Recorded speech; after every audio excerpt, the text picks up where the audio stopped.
c'est parti, le top départ pour la grande marche.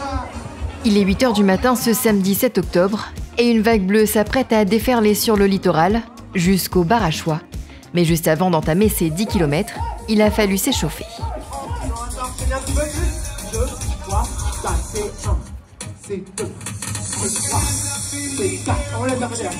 À chaque fois, tous les ans, presque.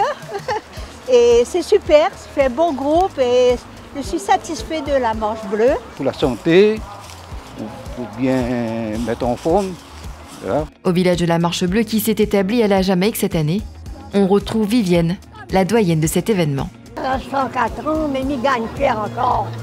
Tout autour, différentes activités et autres stands de prévention tenus par de nombreux partenaires. On a reçu depuis ce matin une cinquantaine de personnes déjà qui viennent poser des questions, avoir des informations sur leurs droits ou sur des aides qu'ils pourraient avoir. Aujourd'hui, on a 3 infirmiers qui vont prendre le taux de sucre dans le sang, donc la glycémie. Et une fois qu'on a pris son taux de sucre dans le sang, on va parler de l'alimentation et le diabète et aussi de l'hydratation. On finit par une petite dégustation de smoothie bread banane. Pas mauvais, super.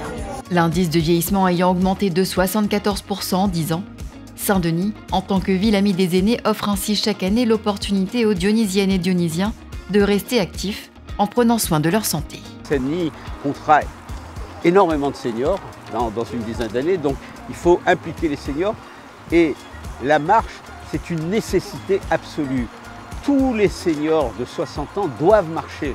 C'est la condition première pour être en bonne santé. La nouveauté de cette année, c'est qu'on a ouvert cette manifestation au grand public, qui jusqu'à présent était réservée entre guillemets aux clubs seniors. Donc nous avons sur ce site à la fois les clubs seniors et à la fois les Dionysiens de plus de 55 ans qui se sont inscrits.